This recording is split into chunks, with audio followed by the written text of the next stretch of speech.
Do you need encouragement to turn tragedies into your own triumphant life story? If so, this podcast is for you. Listen to powerful guests who have persevered through challenges so you can gain strength to build your championship life. The host of Professor of Perseverance podcast, Dr. James Purdue. Hey, it's that time again for us to get some inspiration and fire me up, get me going for when a struggle comes in life. We know that we can kick it in its teeth, move on about, and have the best life we can possible. Hey, today our guest, he actually sustained a spinal cord injury or whatnot, dived in a swimming pool at 12 years old, blessed enough that he didn't get paralyzed from it, but it did lead him on for his journey where he's at today. So let's go ahead and get started with our guest is Dr. Alan Weisser. Thank you for being here, man. Thank you. So appreciate it. Yeah, I'm glad we had this talk again, like I said earlier. So I almost was going to confuse everybody. We were both quadriplegics, and you were going, no, didn't quite get there. So so let's go ahead and get started here. I know you got some good stuff you're going to show us with pain management that you come across over the years. Becoming a trial lawyer, that'd be a story in itself.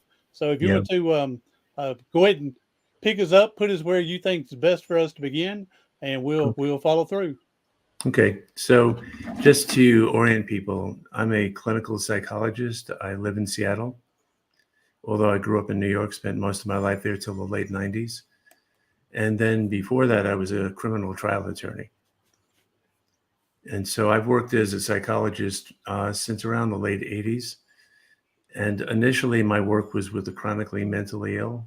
Initially in New York, I worked 10 years in the state mental hospital. And that's actually relevant to what we're going to talk about. Mm-hmm. Okay. And then when I moved on from that work around early 2000s, almost by accident, I got involved working in a pain management clinic, even though I hadn't worked with chronic pain patients. And lessons learned from my other work started applying in that.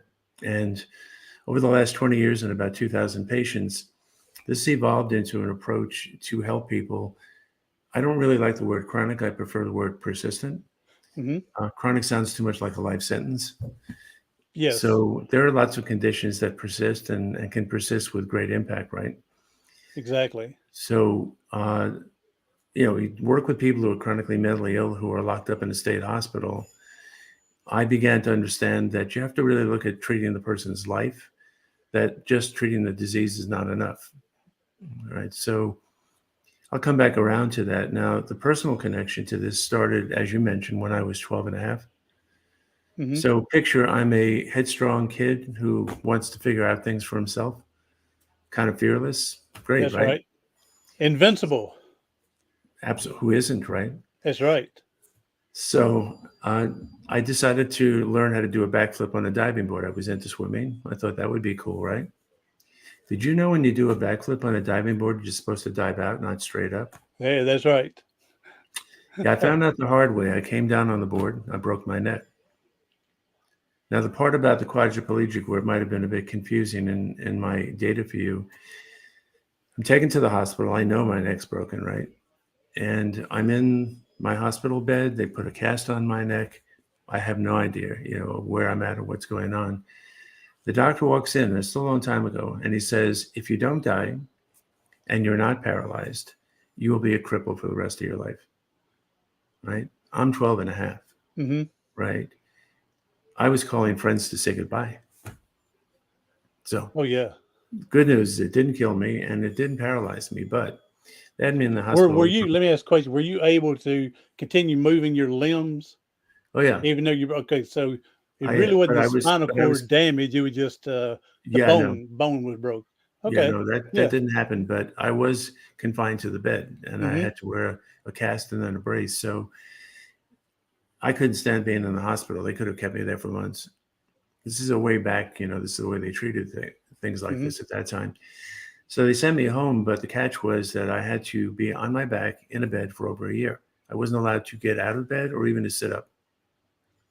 Right. So the closest I came to being in a situation where I couldn't walk was my legs were so atrophied. It took me over a year to be able to walk normally again. Yes. And actually trying to walk was more painful than the broken neck. Well, I was going to say laying around and getting started again, or even just laying around can cause aches and pains. And Yeah. then, like you said, can persist even worse the longer you stay there and do nothing. Yeah. Now here's where it gets relevant to my current work. So I'm one of those stoic kids, right? Hmm. So nobody knows I'm terrified. I've just been told that I'm fragile and that for the rest of my life I'll be fragile. So forget adventures, forget being physical, forget doing any of the things that I was going to be doing, right? Yes. I put my attention on not really acknowledging that to myself or anybody else. So I'm just going to kind of persevere, right? I'm going to Hmm. push on through, right? Uh, so nobody knew how I felt, and I didn't even let myself know how much I was being affected by the meaning of the accident. It wasn't just that I got hurt.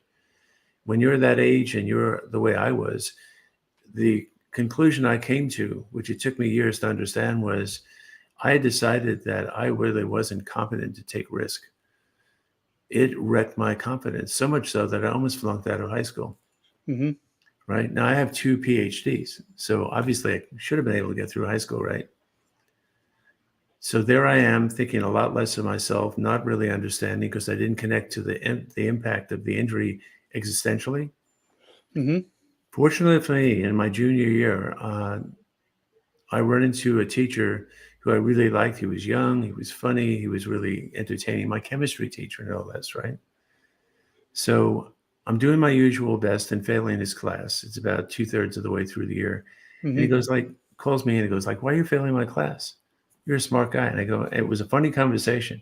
He's going, you're a smart guy. I'm going like, no, I'm not. Yeah, Yeah. you are. You are. No, I'm not. Right. He said, okay, you know what? I'm going to tutor you. So he did for months and I got a C in chemistry. That put a dent in this idea that I was incompetent, that I Yes. wasn't particularly smart. Now, here's the interesting part. I never questioned all those years why I thought I was stupid in high school, because in grade school, I didn't think I was stupid, Hmm. right? Until years later, sitting with a patient talking about this story and comparing notes, I realized that I'd forgotten what I said to myself when the doctor walked into in my hospital room. Okay. Totally forgot. It was totally buried, right? Years later, many, many years later, right? My first thought when the doctor told me what he said was, stupid, stupid, stupid. Look what you've done to yourself, Yes. I got you. right? That's why I thought I was stupid, but I didn't know. I denied that truth to myself. You know, if not for the work that I do, I might never have figured that one out. I overcame it, right? Hmm. Because I'm the kind of person that doesn't take anything lying down. But by the time I got through high school, I go like, you know what? I can't handle this idea of being fragile. I mean, I was even afraid to do that, right? So, sort of who I really was asserted itself. Uh, what did I do? I signed up for judo and trampoline. You know, picture that. I was told that I was fragile, right? Yes. First thing I'm going to do, and I remember the first throw of my instructor, you know, judo, you get crashed to the ground, right? And I remember flying through the air thinking, this is either it or maybe I'm going to find out something that's good. Oh, yes, yes, yes. I can see that. The first flying, you're going, I'm either going to break my neck again, and it's going to be worse, or it's going to be the most incredible thing ever happened. Yeah. Yeah, you're on that teeter totter right there. Yeah. Now, might have been foolish, bad judgment, but as I said, you can't really destroy who a person is no matter what happens to them. So my essential self asserted itself, and I wasn't willing to take it without pushing back. So my neck is fine. I never had a problem with my neck. I've been Hmm. involved in the martial arts collectively over 50 years, Hmm. which is very important because that was a whole other series of learnings that led to the work I do. Oh, there's got to be a lot of discipline and things like that with your education and make your head more headstrong. Yeah. Yeah. And understanding martial arts, the most wonderful thing about it is it's basically says you don't know your limits, Hmm. right? And you can always push to see if you can go further. I knew about the first wing and the second wind. Didn't know there was a third, a fourth, fifth, or Yeah, sixth. yeah, yeah. So it's this idea of challenging your sense of limit, which, as you know, when you have physical challenges, people get to feeling like I have limits, right? I just can't go that far. I mean, you have to be judicious and use common sense. Mm-hmm. But I have found in the work that I've done that people can do a lot more than they think they can. So that experience with my teacher gave me enough confidence. So I graduated. I got to college and met other people like that who seemed to know me better than me, right? Who go like, you don't really know. You don't know who you are. You don't know what you've got going for you. Yeah. I'm very fortunate. There were always people who sort of I'm going like, yeah, maybe, right? That got me along the ways to law school, right? Mm-hmm. Passing the bar on the first time. But in those days, if you asked me, I would have said, I don't know if I'm that smart, but if I work hard, I can do really well. Mm-hmm. Right. So I sort of made that transition. So I've had a lot of experiences since then, including the martial arts, spent a lot of time traveling out in the world. I've met a lot of spiritual teachers, people who help to mentor and enlighten me about potential, right? You talk Mm-hmm. about perseverance, that's kind of my middle name. But what it's really based upon is something that I've come to understand about what it means to be human. And this is central to the work that I do with people. Hopefully, Mm-hmm. the story isn't too confusing, but human beings, by definition, are infinite potential, right? We love it when we see people overcome things, right? That you go like, how do they do that? It's not some people, it's all people, right? If you can tap into that potential, anything is possible. Well, and what I like what you're saying here is that when you, me, my next door neighbor accomplish something that's so difficult, no one thought they can do it, then it gives me the idea, maybe I can do something like that, Yeah. and sparks that little thought anyway, to try a little harder. Yeah. Yeah. Yeah. The irony is that we all come into the world with that. If you think about it from an evolutionary point of view, Mm-hmm. we're Mm-hmm. designed by millions of years to adapt and to survive, right? Yes. Yes. Yes. So Yes. what makes us think we can't handle something? Ultimately, it's a lack of imagination. Yes. So I say that with humility because I often thought when I started working with chronic pain patients, I think I'm going to help people. My patients have lots of complicated problems, multiple medical problems, physical problems. But that was a central tenet of my understanding. The other part of that understanding that I came to believe, and take this in whatever way you think, Mm-hmm. self-esteem, self-love is the key. If I could interview people who have overcome things where you go, you can't do that, I guarantee you I'd find people that experienced unconditional love. Yes. And as you know, many of us don't, right? Exactly. So here's a simple formulation. Self-esteem is not based on who you are. It's based on what you are. You may not like who you are. You may not like the way you operate. Well, when it comes to that, you're the creator. You can change, Oh, yes. That's good. I right? like that. I like that. Right. Not only Yes. that, but from an evolutionary point of view, why would you attach self-love to something as transitory as your current identity? Let me give you an example of unconditional love here. I have a service dog, Ricardo. He's in the other room, but he's a black lab I got in Canine Companions for Independence in Orlando.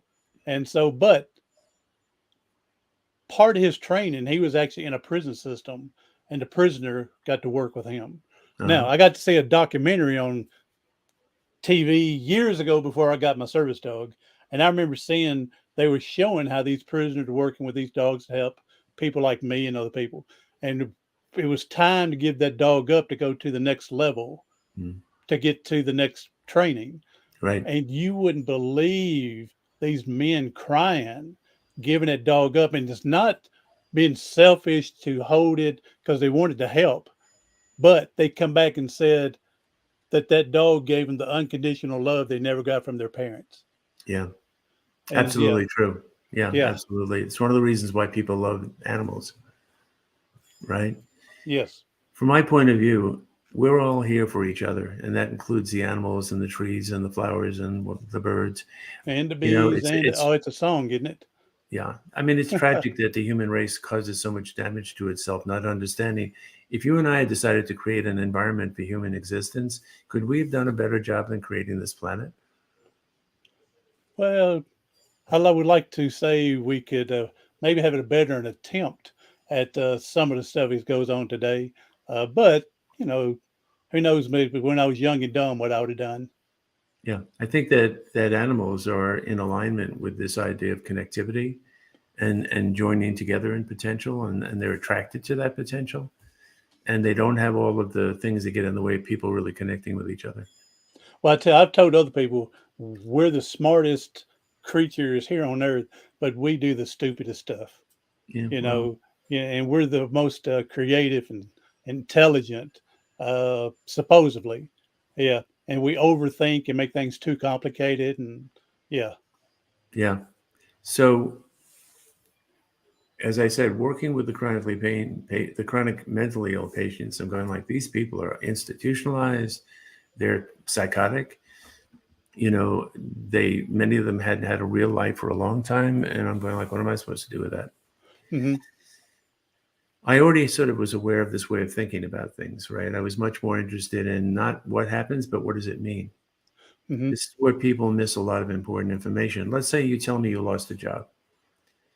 I know that means something, but I have no idea what it means to you as a person. And it might mean something totally different than what it would mean to me. Yes. But if you do a traditional chronic pain assessment, the person says, I lost a job. You go, yeah, okay, they lost a job. I kind of got that, right? You don't go like, what does that mean to you? Well, it might mean nothing, or it might mean everything, or everything in between. Hmm. So, both with patients in the hospital and then my chronic pain patients, my current intake package for my chronic pain patients is almost 80 pages. Because I found out, and you know this, that it's not just that you have physical problems, they cause damage, they cause collateral damage, right? Hmm. For example, if you have a chronic pain situation, you might have lost physical conditioning, had weight gain, sleep disruption, right? All of these things can actually contribute to how much pain you have and how well you heal. So if you look at the book title that I wrote, you know, Unraveling the Mystery and Mastering, I don't talk about pain management. I don't even believe in that word. Hmm. Mastery means you put yourself back in charge. Mastery Hmm. means you put yourself back in a position where you can thrive. I'm sure Okay. you've had your own experience addressing that. Oh well, yeah, definitely with the pain makes you think differently. Yeah. And Yeah. learning what to do so that it has a Yeah. minimal amount of impact, maybe Yeah. recreating yourself, being adaptive. So the first part of my work was kind of going like, wow, that happens. That can happen. Some examples. Do people think that do people know that if you've lost a lot of ability to function, you might lose your sense of purpose or meaning, right? Loss of personal continuity, loss of expectations, right? Well, There's so many things. That's a perfect example with me. I'm sorry to interrupt you on this point, but Sure. when I first got my injury and was paralyzed, and I knew it instantly as soon as I had my neck was broken, and they told my family put me in a nursing home at the age of 19, and I just kept going. What am I going to do for the rest of my life? Yeah. You know, because I had no idea. Yeah, Yeah. so I understand what you're saying here. Yes. Yeah. Yeah. So the journey I went through with starting with the people who were chronically mentally ill and then to the chronic pain population was beginning to understand I really need to know what's really happened to them. And think of it this way, if all of the potential damages that can happen to you besides the injury that flow from it Hmm. are a 10-story building, the medical environment doesn't go past the fourth floor. Right? I just presented to a trial lawyers association in Florida and about general damages, personal injury, you know, pain and suffering. Hmm. They maybe get to the fifth floor. And when I started explaining to them that it impacts you physically, it impacts your personal life in many, many ways. And not only that, but going through treatment, as I'm sure you know, can cause damage. Hmm. There's a lot of things in the system that can go wrong. There's 2 chapters in my book about all the things that can go wrong in treatment and what to do about it. So once I started identifying all the problems that you can have because of your injuries, how it's affecting you across the board holistically, right? Existentially, emotionally, Hmm. psychologically, all of it. Yes. I go like, what do you do with that? Well, that's when I started thinking about potential, evolution. Wait a second. If you and I designed the human entity and we want it to be able to function optimally and deal with the challenges that being alive presents that we don't have control over, wouldn't we design a creature that has a set of tools to actually address the challenge, an existential toolkit? which Mm-hmm. led to my understanding of something I refer to as the existential immune system. We don't just have a physical immune system. We have an emotional, psychological, and existential immune system. It's a full kit. And then the problem is most people don't know they have it. They don't know what the tools are. And even if they did, they don't know how to use them. Yes, I can see that. Right. So that led to developing a technology. This isn't just philosophical or based on counseling. This is actually a toolkit. I'm a pragmatist, right? I like to turn something that's theoretical into something useful. Mm-hmm. Right? Great idea, but what do you do with it, right? So I don't know if this is helpful. You'll have to let me know if this is good to continue down this road. The point I want to get across to people who are listening is, I get it. It's one of the first things I hear from patients. They'll tell me after doing my big intake packet, you're the first person who really gets it. And I go like, that's interesting. How much did you know about what was in there? They go like, I didn't. And Yes. while it was kind of overwhelming to see that I've got 20 or 30 problems instead of one, it was also reassuring. In the martial arts, they thought they were fighting one opponent. They didn't know they were fighting 20. Now they understood why they were falling down. But before that, they thought they were failing. You probably know this. How many people think they're failing because they don't recover more than they do? Oh, I can say yes. Yep. Yeah. I can tell you that I've never met a patient where they were failing, but I have met lots of patients who didn't know what they were up against. I So can believe that because they concentrated on so much on one thing, the pain, that they ignore what the possibilities of what caused it, that's right. the secondary pain. They just throw it all, lump it all in one sum thing. Sure. And as you know, it's not just about physical pain, which is really something you don't want to have. But if I ask a patient, if you had to decide less pain or higher level of functioning, what do you think most people say? I think you're throwing me a curveball. I'm betting they're going to say they want less pain. No, I'm wrong. Okay. I thought you were throwing me a curveball. No. It's a difficult question to answer, but if you think about it, nobody wants pain, and especially pain that's disabling. Well, okay. Yeah.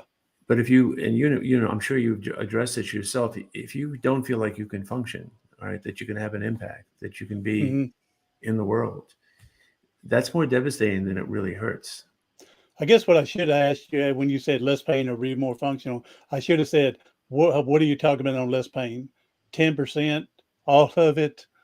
It's a Then good we question. determine. Yeah, I should have thought of that one first. Okay. I'll give you here's a good example. If you use an opioid, for example, for chronic pain, Mm-hmm. on the one hand, I understand that some people must do that because it's just that painful. But opioids also completely undermine your functioning. They have a lot of nasty side effects in terms of your ability to function. Oh Fuzzy yeah. head, change in personality, addiction, all kinds of stuff, right? So it's kind of like that. If you get the relief from the pain, but it doesn't increase your ability to function, how much value are you getting from that? People Exactly. who are There's an right? amazing amount of medication that their side effects is almost as worse Yeah, than your primary. yeah. Yes. Which Now, is saying that's a great yeah, example. yeah. And when you understand that you have this innate potential, that you have many ways to approach dealing with this that don't require those things.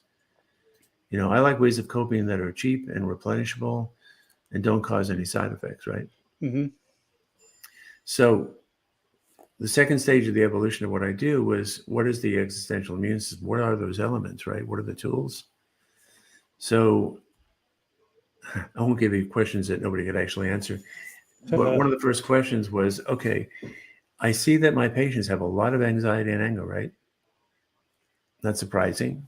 In the beginning, I go like, and I'm well educated. I go like, why wouldn't they, right? They're going through a lot of suffering. Hmm. But I said to myself, is that it? I believe that life is a duality, that it's not just one thing. You and I know that you don't want to have suffering, but you can actually learn from it, right? Yes. So I asked myself a really basic question. Is there anything worthwhile about anxiety and anger other than just making you feel really worse? And that's when I discovered something incredibly important. Hmm. It turns out that anxiety and anger are the two most important human emotions and the Okay. two most important pieces of your toolkit. There's five major tools. That's number one. Now, most people don't know emotions have a functional purpose. They're not just an experience. But you go like, what would be the functional purpose of anxiety? I kept exploring. I'm an explorer, right? I kept like following the bouncing ball. Yeah. I came to understand you never experience any kind of anxiety unless your needs are being threatened. That led to this understanding. It's an alarm system. It's a fire alarm. The irony is that we think that anxiety is weakness, right? Shameful. Yes. But it's not. It's just a fire alarm. Would we say listening to a fire alarm is weak? But when we deny anxiety, that's exactly what we're doing. See, and what you mentioned here, it's making me think of when I was much younger. Now that I'm older and a little bit smarter, that we were brought up that if you go and talk to a psychologist, psychiatrist, you're crazy. Where I've come to learn, because I attempted suicide, and so I lived and I saw a psychologist for a year, and so come to learn that speaking to someone, whether it's a good friend, minister, whatever, to open up is great exercise for your mind. Here we are, we're working out to get our muscles stronger and better and things when we need to exercise our mind just as much. Yeah, I agree. These concepts, they all come together. I think we're in agreement about everything I'm talking about. But think of it this way. I'm a classically trained therapist, all right? So I know the schools. I've worked in that model. I went through 15 years of psychoanalysis, but I don't believe in mental illness as a concept anymore. And interestingly, the most recent articles about depression is they're saying that it's not a biological condition. Okay. I think of what we call a mental illness as operating systems that have too many side effects that just don't work well, and they cause major disruption in your ability to function. But every one of them, believe it or not, in my opinion, I'll probably get phone calls on this one. There you go. I think everything from anxiety disorders to psychoses are a dysfunctional way to relate to anxiety and anger. Right? Okay. If you haven't learned how to use this system and learn what the tools are for, you're going to do your best. But if you haven't learned enough to be able to optimize it, it's going to get in your way. So I go, okay, so anxiety is a fire alarm. Okay, that's cool. And if you know this, it's great. If you don't, it's game changer when people go, really? That's useful? It's not a bad thing, not a weak thing, not a shameful thing. I go, yeah, it's good to know you've got a threat. But then the question is, what do you do? What do you need to use to address the threat? Yes. Knock it down, eliminate it, right? For that, you need the single most important human emotion, which is anger. Anger is not yelling, screaming, and hitting. That is a dysfunctional use Yes. of that emotion, right? The emotion is focus and energy to put the threat to rest. I started introducing that concept to my patients because they had 10, 20, 30, 40, 50 threats to their needs. They'd use varying numbers of approaches to try and cope with it with limited success because, like COVID, you know this because you went through this. There are things that happen to people that you're not ready for. Oh, yes. There's a lot of things that happen. We think we're ready for, we're not ready for them. No, yes. Now, Yes. if you're agile and you can adapt, you can change up, cool. But most people get fixed in a certain way of operating, and when it's challenged, they don't like it. So I say to patients, look, we're just assessing your operating system. We're doing a systems check. And if it's not optimal, then we're going to get rid of the non-user friendly features. We're going to evolve it. It's Windows 12. Right? Okay. Because I think in truth, that's what it really means. It's going to come down to your capacity to cope and adapt and meet the challenges life throws at you. Now, when you say reprogramming, basically is what we're talking about, isn't it? I mean, I know everybody's different. So what's like an average time you try to look for, shoot for on trying to get them to change like that? It's a great question. It's one of the reasons why initially when I started doing podcasts, I'm telling people read the book, right? The book's great. It's got a lot of good information. It's 7 years on the works, but it's not enough because most people in chronic pain, they just want to be done. They want the injection. They want the surgery. They want the medication. I understand it, right? If I tell them, you know what, I can help you. I can transform this for you. I can help you move from surviving to thriving, but it'll involve self-discovery, personal evolution, and rearranging how you operate as a human being. Most of my patients will go like, why would I want to do that? I need Yeah, the when I fix. just get a shot. Really. So I think that I have to be respectful about this. And when I see patients, right, and they can talk to me about this approach, it's easier because they can see right away, yeah, it might take a while, but it has immediate application. So to answer your question, I would suggest you think about it this way. If you Hmm. practice the techniques that we've developed, you practice them religiously. When I started out in the martial arts, I practiced 20 to 25 hours a week. Hmm. So obviously, I moved through that very rapidly compared to most people. If you practice these techniques a lot, you can move through this system and become adept at it within a year or two, Okay. right? But a lot of people, the problem is these techniques require that you be open to being vulnerable and exploring Yeah. things about yourself Yes. and changing things. That's not easy, right? Stuff that you don't want to bring back from your past. Understandable, right? Who Yeah. wants Yeah. to get into Yes. stuff like me? I spent years not knowing what was so important about what happened to me, right? Hmm. Yeah. Yeah. So it can take a year or two, but if you ever known anybody who's gone through martial arts training, No, not one anybody personally. I've talked to another YouTube podcast, and this one woman, she's considered like the first woman ninja oh, cool, type thing. cool. And so, yeah, I mean, but not personally, knowing when you would know.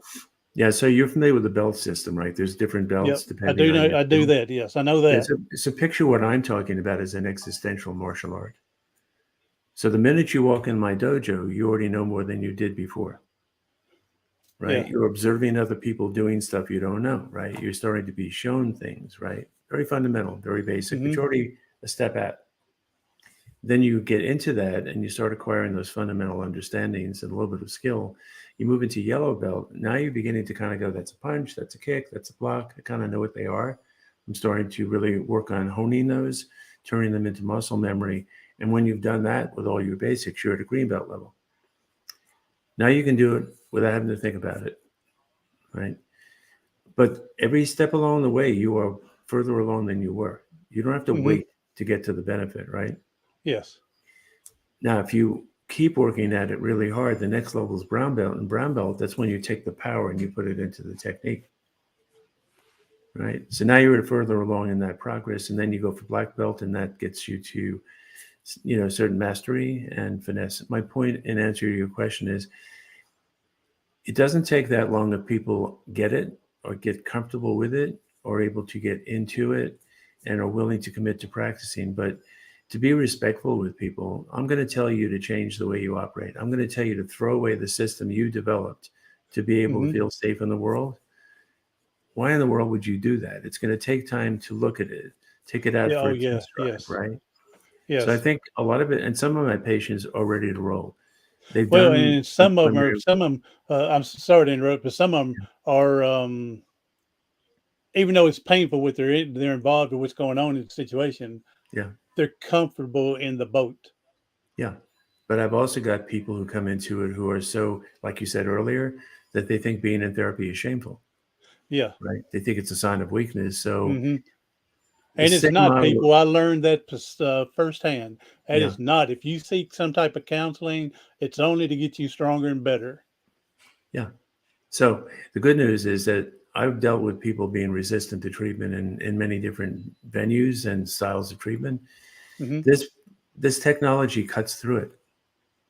It breaks through that resistance much more rapidly because the ideas involved in this is so simple and cognitive and understandable. It makes people feel safer. So getting back to what you said though about reprogramming, so you want to get out of suppressing your emotions. You want to learn how to use especially anxiety and anger and sadness. You want to be able to really embrace suffering and grieve your losses. But then you have to work on your thinking, right? All human experience eventually is translated into thoughts and feelings, right? Hmm. So you have to take a look at those and see if they're really working optimally. Well, thinking, you and I probably are quite aware of this. Judgmental thinking, rationalizations, assumptions, magical thinking, belief based thinking, none of these represent the truth.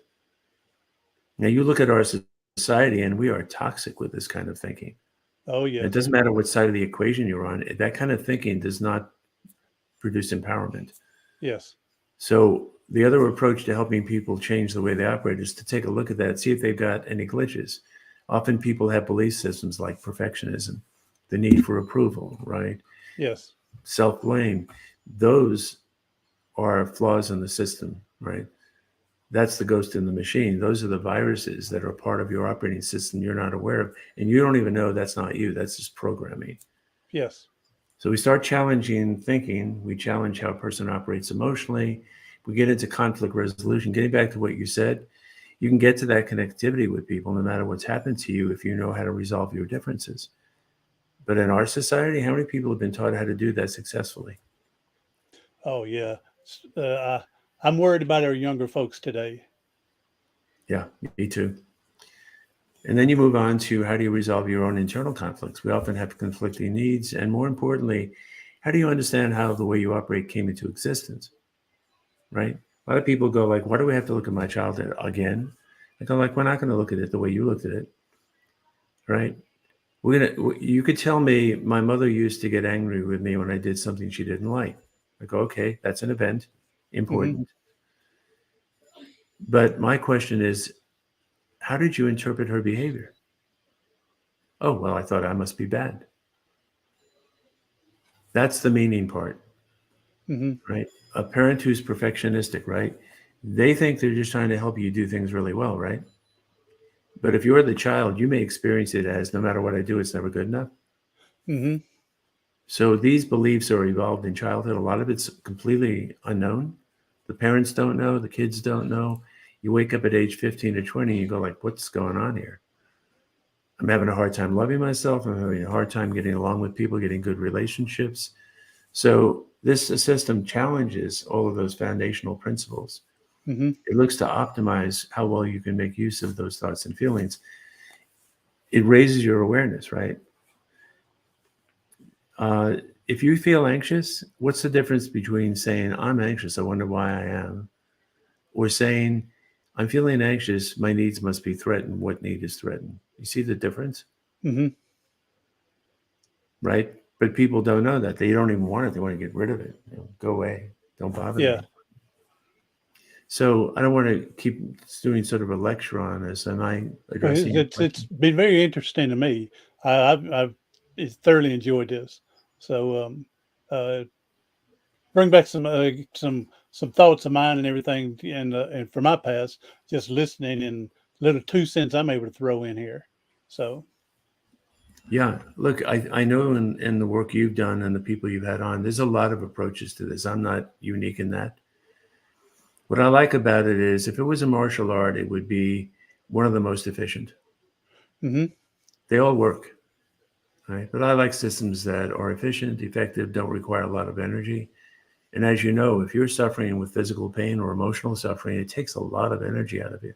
Oh yeah, you wore out as soon as Yeah, you're getting started. The day yeah. starts, So, you already wore out. right. So if you have a coping system that gives you 100,000 miles to the gallon instead of 10, why not do that? Mm-hmm. So I, that, I think you're onto something here. I've never looked at some of the things you said. I've never looked at it like you've told me, but it uh has opened my eyes to want to know more about it. yeah. Uh, People change. I've watched this happen over the years. Having worked with this many patients, it's a big sample set, right? So and I practice what I preach, which is also important. If you don't think that the therapist really can relate, but I can, Mm-hmm. right? So what my high school chemistry teacher knew, I know now. What all of those friends and teachers and mentors along the line were trying to tell me, I know, and Yeah. I want to pass it along. I want to share that with people. I'm not out there with the book or anything else we're going to do in the fall with classes and presentations for self-aggrandizement. I think what we've learned is really important information. A lot of these concepts you have not heard before, and they're powerful. Yes, that's I right. just Yeah. want people to be aware there's hope out there. There's ways to persevere that people don't even know exist. I was listening. I forgot what I was going to say because I was listening so intently.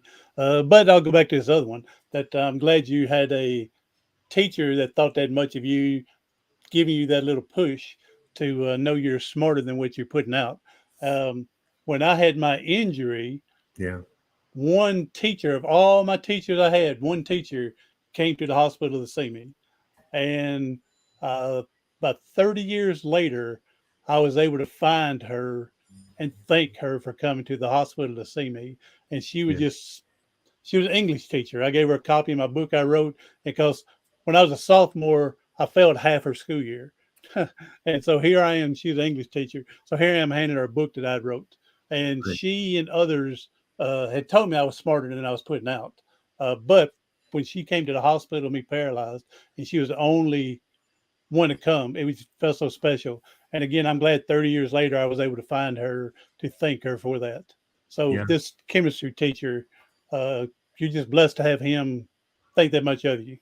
Yeah. I just couldn't get beyond his logic, at least in terms of, I realized I had to start really considering if I really knew myself, and it wasn't just about being smart. It was about me. Yeah. This idea that who you are is not what determines how you feel about yourself. Uh, that is incredibly liberating. Yes. So when I experience anything, I'm on my side, right? Even if I didn't have anybody else, I'm there for me, Hmm. and I'm there for me at 100%. And if you want to make it through this life and deal with things that happen to people, you got a better shot at surviving if you're completely on your own side. But what if you're not friends with yourself? What if you don't even know Yes. yourself, right? There's a lot of people, and I know a few like that. Yeah, So yeah, it goes back to the self-love you mentioned earlier. And I'm a big believer, if you can't love yourself, how can you expect someone else to? that's Uh, exactly right. I agree with you completely. And that so happens. People with chronic pain feel like they're even more unlovable than they might have thought. yeah, because again, pain makes you think differently. Yeah. So, all right, Dr. Alan Weiser, thank you for being here. We well got. I don't know if we just skimmed and touched very little. Um, I would love to have you back at a different time in a couple of months. Maybe we can expand I appreciate that. because Yeah, I'd love to. I know that I've got something out of this, and I'm Cool. sure the listeners are going to jump in and get it too, Yeah, well, and I help hope them. they listen to the idea that I would understand why they're not going to rush out to buy a book. But that's why in September we're going to do a live webinar where people can Okay. call in and just ask questions. I would love to be in the environment where it's question and answer from the audience, because I think it's helpful if somebody says, "What do you do with this?" or "What do you do with that?" The book goes into what do you do? It's not just here's the problem. It tells you if you want mastery, this is what you do. About when do So you think September you're having your webinar? I'm not certain. I will definitely make sure you're aware of Yeah, it. make sure I know so I can put it in the show notes. And I would like to maybe let's get together a week or two before to prime people to come in and listen when you know that date. And we can set up a week or two in advance Cool. beforehand. I really appreciate that. I really Yeah, do. yeah, yeah. I've drunk the Kool-Aid, man. So I've fallen in with this. I really, again, I've got a lot out of it. So, all right, Doctor, I appreciate it. And if you want to, again, promote your website, your book, again, you mentioned the webinar in Yeah, September. We'll get a date to put up yeah. and Just we'll go from there. And if any people aren't websites or aware, anything. yeah, if they don't know, just look under New Options Inc.com, INC. That'll connect Okay. them to everything that's going on, including other podcasts and presentations I've done. So if they want to kind of get into it and sort of sample it without looking at the book, even there's just listen, right? Yeah, exactly. So, well, I appreciate you being here again. I get something out of it myself, and this is one reason why I do this podcast. Figured if no one else out there gets it, I'm going to get something to that I can use.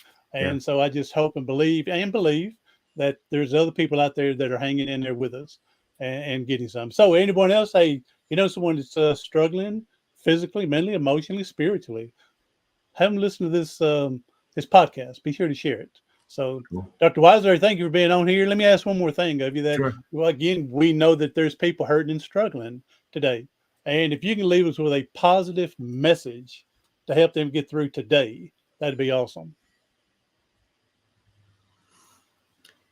Discover how miraculous you are as a human being. Discover that there's no such thing as being helpless. Explore your full potential because you were designed to handle things. You just need to figure out how to do that and learn from it. I understand why people are discouraged and why they feel like I'm done. I'm sure I'll run across something at some point where I will be. But, if I had to suggest what would be on my tombstone, it's going to be, this is one I won't take lying down. Awesome. I appreciate the message. So, all right, everybody else, thank you for coming in and listening. Begin to share it out. Hey, I'm Dr. James Purdue, the Professor of Perseverance, on the Professor of Perseverance podcast. Do something today, tomorrow, something next week that's going to help you persevere past your paralysis.